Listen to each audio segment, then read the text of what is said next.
पते की बात हर उस बंदे के लिए जो यूएई मार्केट के अंदर मौजूद है, आ रहा है, आने वाला है, जो नया है, मैं उसकी बात कर रहा हूं। लेकिन जो मैं बात बताने वाला हूं ना, वो इतनी ज्यादा इंपॉर्टेंट है कि आपको कहीं ना बाद में जब ये बात पता लगेगी ना, तो तब आप कहेंगे भाई अब हम क्या करें, अब हम प्रॉब्लम में फंस गए हैं। मेरे वो भाई दोस्त लोग जो ट्रैवल करने का सोच रहे होते हैं, यूएई आ गए, यूएई से आगे यूरोप साइड पे जाने का सोच रहे होते हैं, क्योंकि मैं तफसीलन इसके ऊपर वीडियोस बनाऊंगा, लेकिन ये पहली वीडियो ये आप समझें जो आपको बेसिक एक चीज बतानी है। आप यूएई मार्केट के अंदर आए हुए हैं, ठीक है। आप लोगों ने फ्यूचर में प्लान है कि भाई यहां से आप यूरोप साइड पे चले जाएं, या ट्रैवल टूरिज्म के लिए आप जाएं, कि इटली चले जाएं, कोई यूरोप चले जाएं, कोई फ्रांस चले जाएं। मेरे वो भाई दोस्त लोग जो चाहते हैं कि बैंक से लोन ले लें, कोई गाड़ी ले लें, कोई फाइनेंस कर लें, कोई क्रेडिट कार्ड ले लें, अब उनको सबसे जो मेजर प्रॉब्लम आ रही होती है सैलरी की। क्योंकि यहाँ पे कोई भी ऐसा काम करना है ना, आप बैंक के पास जा रहे हैं, बैंक से कोई लोन लेना है, बैंक से कोई क्रेडिट कार्ड लेना है, तो बैंक हमेशा they call for your bank statement, ठीक है। अब यूएई के अंदर जब आप काम करते हैं, जब भी आप किसी भी कंपनी को ज्वाइन करते हैं, उस कंपनी का कोशिश होती है कि आपका एक अकाउंट ओपन करवाया जाए।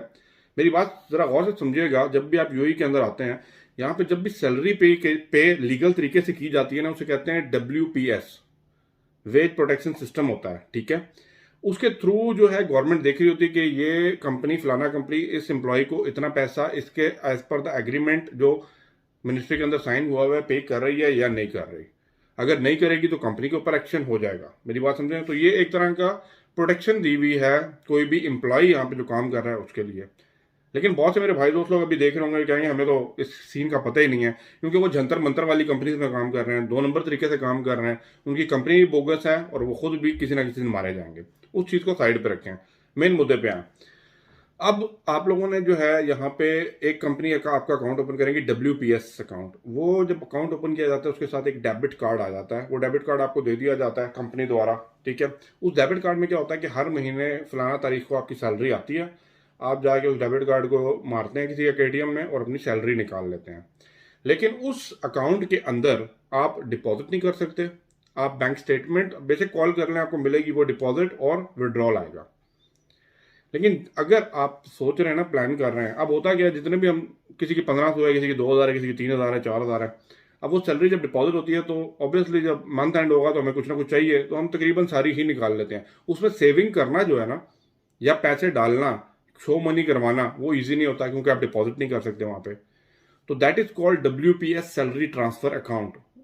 और वो ज्यादातर एक्सचेंज के थ्रू आपको पैसे दिए जाते हैं। बहुत सी एक्सचेंज है यूएई ने जो IMES के अंदर वो कहते हैं अपना किरदार अदा करते हैं, अपने कार्ड देती हैं और कंपनी उनके थ्रू आपको सैलरी ट्रांसफर कर रही होती है।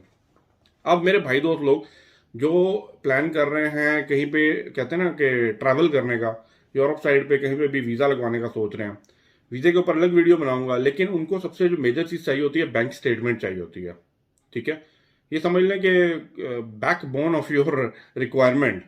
उसके ऊपर आप कंपनी को ये देख रहा होता है, जो भी आपको वीजा देने वाला जो भी कंट्री है ना, वो ये देख रही है कि भाई आपके अकाउंट में कितने पैसे आए गए, या एक्चुअली आपका बैलेंस कितना है।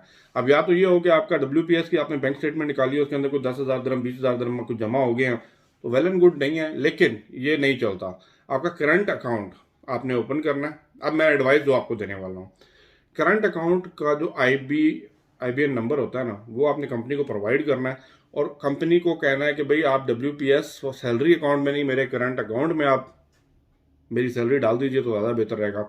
उसमें क्या होगा कि आपको इन केस अगर फ्यूचर में कुछ डिपॉजिट करना भी है, फॉर एग्जांपल किसी से लेके बंदा पैसे थोड़े से रख लेता है, तो आप उसके अंदर, वो कहते हैं ना, ATM द्वारा, डिपॉजिट मशीन द्वारा आप डाल के एक बैंक स्टेटमेंट बना सकते हैं। जब बैंक स्टेटमेंट आपके पास बन जाएगी ना, तो अगर आप जाते हैं फॉर एग्जांपल यूरोप वीजे के लिए, तो 6 मंथ की बैंक स्टेटमेंट चाहिए होती है। इन केस आप क्रेडिट कार्ड और लोन डिपार्टमेंट में भी जाते हैं तो 3 मंथ की स्टेटमेंट आपको चाहिए होती है, तो वो आपको करंट अकाउंट वाले बैंक से आपको मिल जाएगी।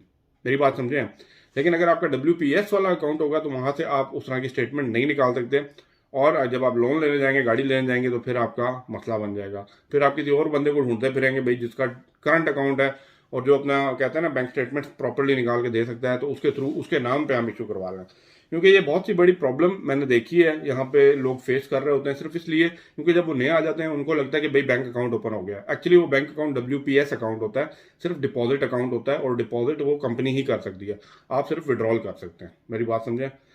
लेकिन आप करंट अकाउंट ओपन करते हैं तो वहां पे जो है आप डिपॉजिट भी कर सकते हैं, आप उसके सोल, कहते हैं ना, ऑनर होते हैं, तो आप उसके अंदर जो मर्जी करें और अपनी बैंक स्टेटमेंट निकालें, और वो निकालने के बाद आपने जो भी उसको यूज़ करना है फ्यूचर में आप वो कर सकते हैं। आई होप आपको गाइडलाइन मिल गई होगी जो चीज़ मैं बताना चाह रहा हूँ।